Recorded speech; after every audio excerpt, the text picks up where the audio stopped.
tonight's edition of South Today with Paddy Haycocks and Sally Taylor. TVS lose their franchise to broadcast to the South. All NHS hospitals in Dorset are to become self-governing trusts. Emergency services prepare for the disaster they hope will never happen. And an impressive display by one of soccer's hottest young properties.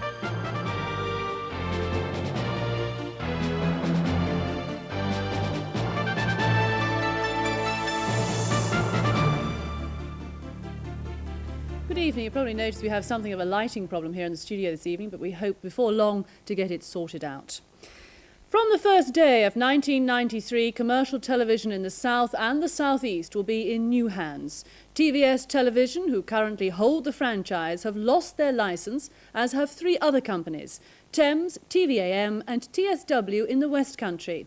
In a moment, a report on the new ITV company who will be taking the place of TVS. But first, Lisa Orsden reports on a decision which is jeopardising 800 jobs.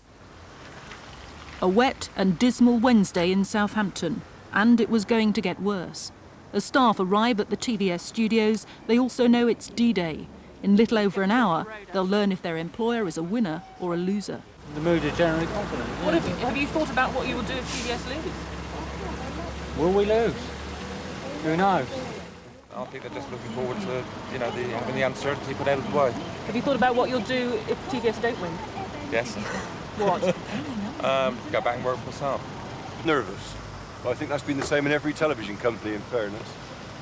We're going to win, don't worry. I'm appalled at the way it was organised. So, we wait to hear what will happen. Are you confident about TVS's chances? I think a lot of people are confident. I think we'll wait till 10 o'clock and see. Shortly before 10 o'clock, the fax machine at TVS churns out the news they've been waiting for, and it couldn't be worse. Meridian's got it. Having heard the bad news, TVS staff watched the announcement relayed from the Independent Television Commission headquarters in London. Then it was time to tell the viewers. Good afternoon. TVS Television has lost its licence to broadcast in the South and South East.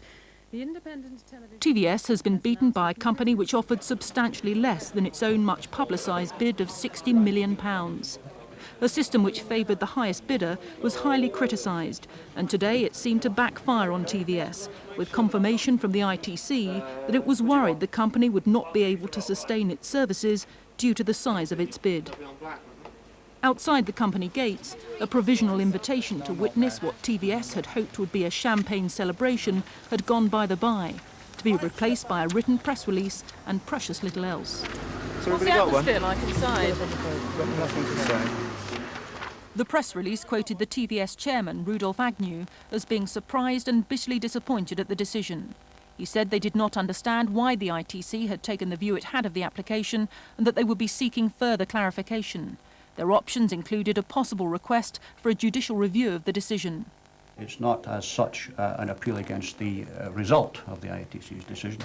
It would be a matter of trying to say that the ITC had not properly followed its procedure. That would be the only route, I think. So under the ITC's rules, there's no appeal against their decision? Well, we're obliged to make the decision under the law, and we've made it. The unions at TVS have criticised the selection process, calling it a grossly inequitable and unjust system of allocation. It said it's hard to conceive of a worse way to handle what is a vital business sector and a significant part of our social and cultural framework. The statement goes on to say it in no way reflects upon the hard-working and dedicated staff who now face a very uncertain future. People upset? I should imagine so. Do you know about the prospects for jobs? No. Have you been told anything about your jobs? No. Is everybody disappointed, though? Yes. Yeah.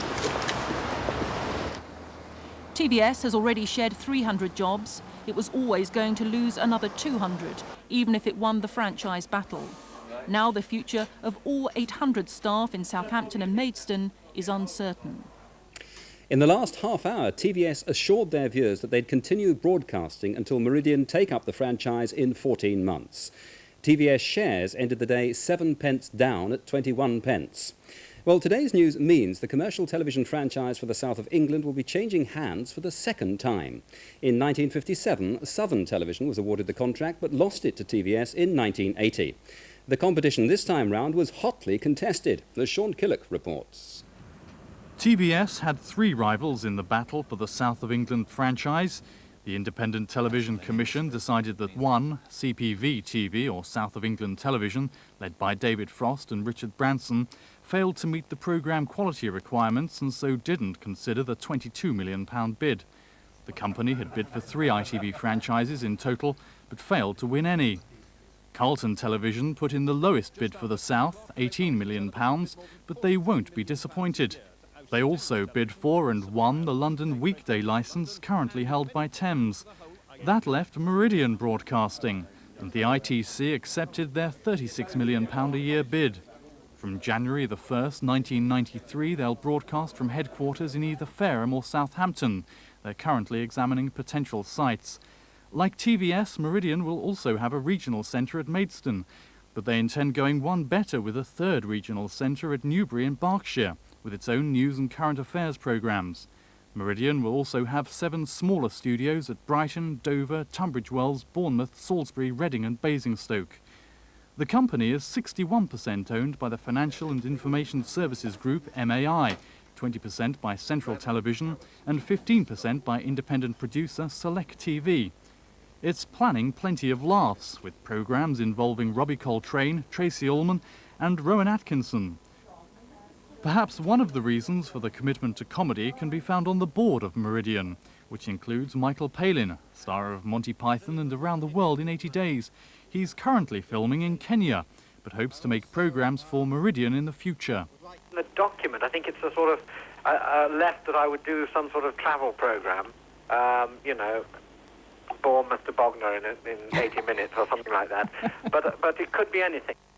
Also on the Meridian board are the former BBC Managing Director Bill Cotton and the former Arts Minister, Shoreham MP Sir Richard Luce. Some of the proposals include, for example, comedy programmes, which the public want more of, drama programmes, which the public want more arts programmes, more factual information, more local news. That's another very important thing. Meridian Broadcasting were today celebrating their success, but offered a lifeline to TVS should the existing franchise holder decide to continue making some of its most popular programmes. It is possible, probable, that TVS will have the opportunity as a production company to offer programmes direct to the network. But it's certainly our hope that we can work with TVS, if they stay in business as a production company, to offer programmes to the ITV network. So it's certainly not be our intention to get rid of successes. Sean Killick looking at Meridian Broadcasting, who have won the franchise here in the south. Can I just remind you, please do not adjust your sets. We are having a few problems here with lighting in the studio, but we hope before long to perhaps get it sorted out. Please bear with us. Let's move on now. The debate over the future